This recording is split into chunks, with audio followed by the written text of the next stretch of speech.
നമ്മൾ പലരെയും കുറിച്ച് പറയുന്നത് കേട്ടില്ലേ? അയാൾ ഭയങ്കര ഈഗോ ഉള്ള ആളാണ്. അല്ലെങ്കിൽ അവൾ ഭയങ്കര ഈഗോ ഉള്ള ആളാണ് എന്നൊക്കെ.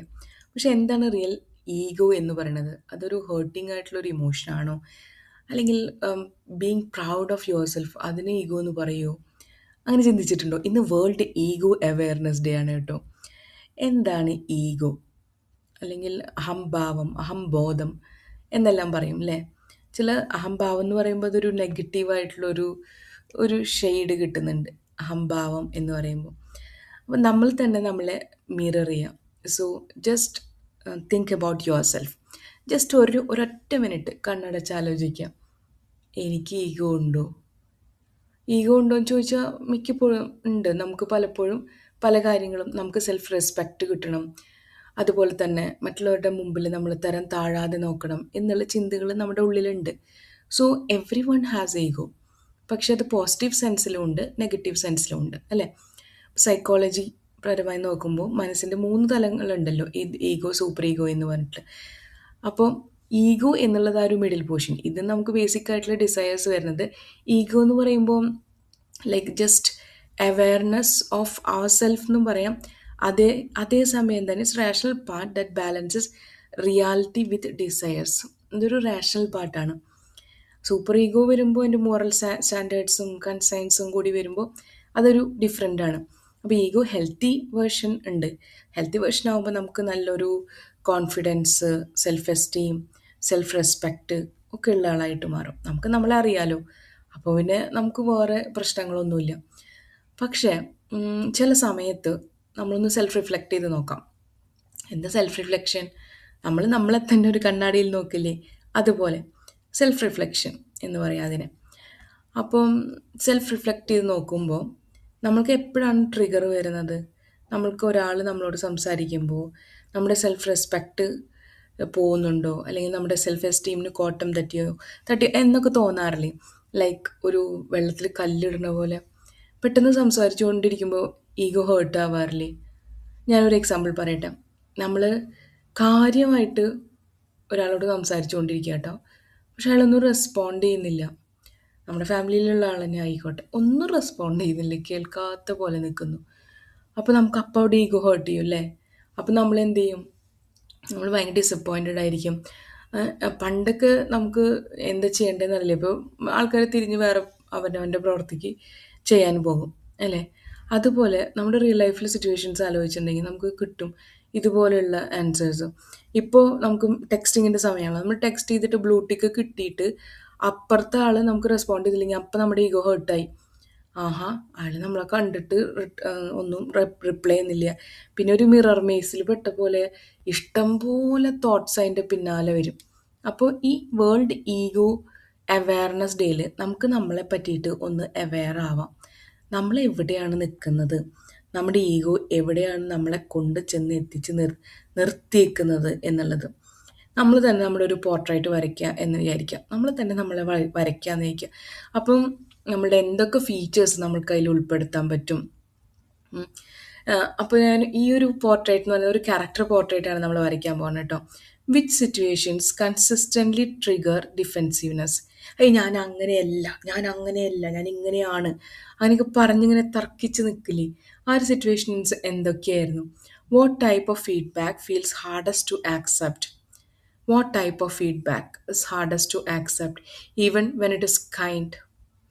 കൈൻഡായിട്ട് പറഞ്ഞിട്ടുള്ള ഫീഡ്ബാക്ക് ആയാൽ പോലും അത് ആക്സെപ്റ്റ് ചെയ്യാൻ പറ്റാത്ത കാര്യങ്ങൾ ഉണ്ടാവില്ലേ? ഞാൻ ഇന്നൊരു എക്സാമ്പിൾ പറയാം കേട്ടോ. ഇന്ന് ഞാൻ ജസ്റ്റ് താഴെ നടക്കാൻ പോയപ്പോൾ ഒരു അമ്മൂമ്മേനെ കണ്ടു.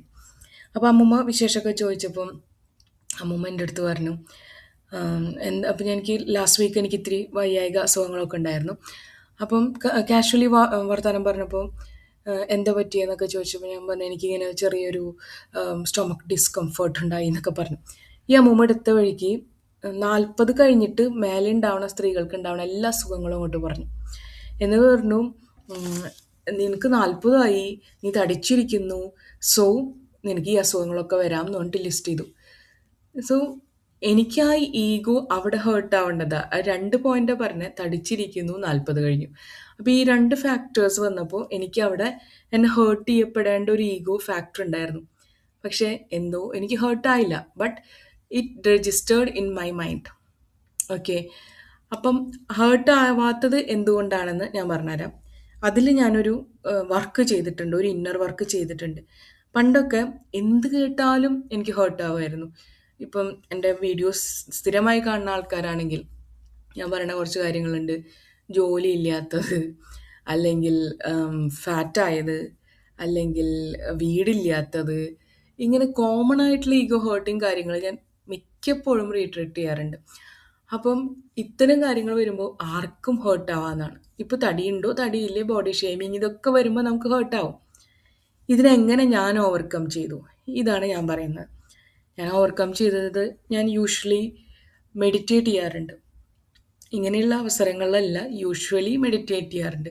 സോ മെഡിറ്റേഷൻ അതൊരു പ്രാക്ടീസായി തുടരുമ്പോൾ നമുക്ക് ഇങ്ങനെയുള്ള ട്രിഗർ വരുമ്പോൾ പെട്ടെന്ന് നമ്മളുടെ ഈഗോ ഹേർട്ട് ആവില്ല, നമ്മൾ ഡിഫെൻസീവ് മെക്കാനിസത്തിലേക്ക് പോവില്ല. അതർവൈസ് അവിടെ ഒരു കോൺഫ്ലിക്റ്റ് എന്തായാലും ഉണ്ടാവും. ആ മാമയുടെ അടുത്ത് ഞാനിങ്ങനെ പറഞ്ഞ്, ഇന്നുണ്ടായ സംഭവമാണ്, ഞാൻ സാധൂകരിക്കാൻ നോക്കും, ഏയ് അങ്ങനെയല്ല ഇതെങ്ങനെയാണ് എന്നൊക്കെ പറഞ്ഞിട്ട്. പക്ഷെ I just left the scene, okay എന്ന് പറഞ്ഞിട്ട് ചിരിച്ചിട്ട്, അങ്ങനെയാണോ എന്ന് പറഞ്ഞിട്ടും കമ്പാരിസൺ വരുമ്പോൾ ഇങ്ങനെയൊക്കെയുള്ള അവസരങ്ങളാണ് നമ്മുടെ ഈഗോ ഹേർട്ട് ആവുന്നത്. A few habits can make a big difference. ഇങ്ങനെ ഹേർട്ടിങ് വരുമ്പോൾ, ഇങ്ങനെ ട്രിഗർ വരുമ്പോൾ, ഈഗോ ഹേർട്ട് ചെയ്യുന്ന സമയത്ത് നമുക്ക് ചില കാര്യങ്ങൾ ചെയ്താൽ ഒരു ബിഗ് ഡിഫറൻസ് ഉണ്ടാക്കാം. 4 കാര്യങ്ങൾ പറയാം. Pause before you reply. ഒരു ചെറിയ ഒരു പോസ് കൊടുക്കുക. So will have like a time to think, and the other people, അവർ അവർ കിട്ടുന്ന റെസ്പോൺസ് കിട്ടാണ്ടാകുമ്പോൾ അവരും കുറച്ച് ഒന്ന് ലൂസ് ആവും. Summarise what you heard before sharing your opinion.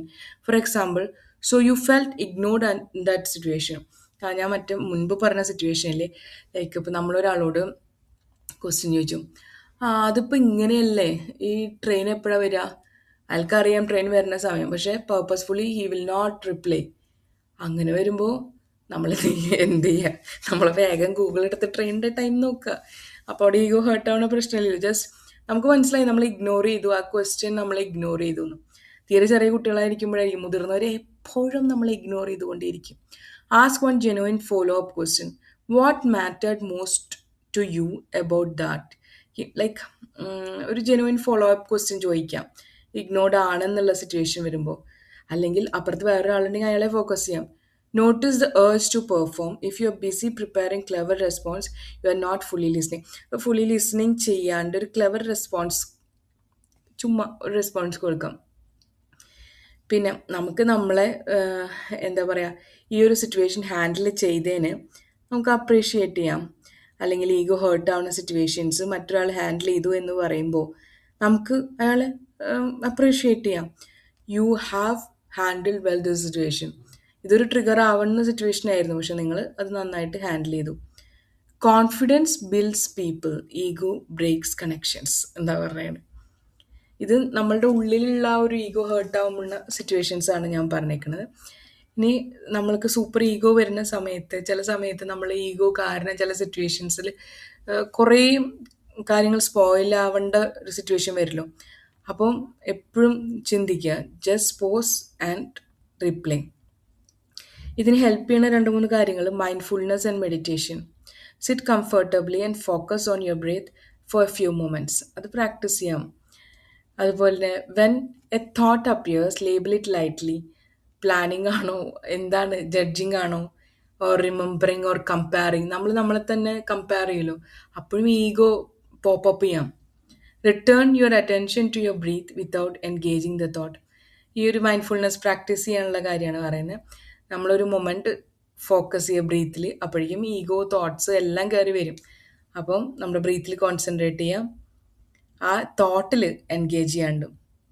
മൈൻഡ്ഫുൾനെസ്സും മെഡിറ്റേഷനും practice ചെയ്ത് കഴിഞ്ഞാൽ നമുക്ക് ഇത്തരം ഈഗോ ഹേർട്ടിങ് സിറ്റുവേഷനിൽ പെട്ടെന്ന് എസ്കേപ്പ് ചെയ്യാനായിട്ട് പറ്റും. ഓക്കെ. അപ്പോൾ വേൾഡ് ഈഗോ അവെയർനെസ് ഡേയിൽ just aware about our own situation. നമ്മൾ എന്തൊക്കെ കൂടെയാണ് കടന്നു പോകുന്നത്, എന്തൊക്കെ കാര്യങ്ങളാണ് നമ്മൾ ഹേർട്ട് ചെയ്യണത്, എന്തൊക്കെ സ്റ്റേറ്റ്മെൻറ്റ്സ് ആണ് ജഡ്ജ്മെൻ്റ് ആയിട്ട് വരുന്നത്, എന്തൊക്കെയാണ് കമ്പാരിസൺ ആയിട്ട് വരുന്നത്, ഇതെല്ലാം തിങ്ക് ചെയ്തിട്ട് ആക്ട് ചെയ്യുക.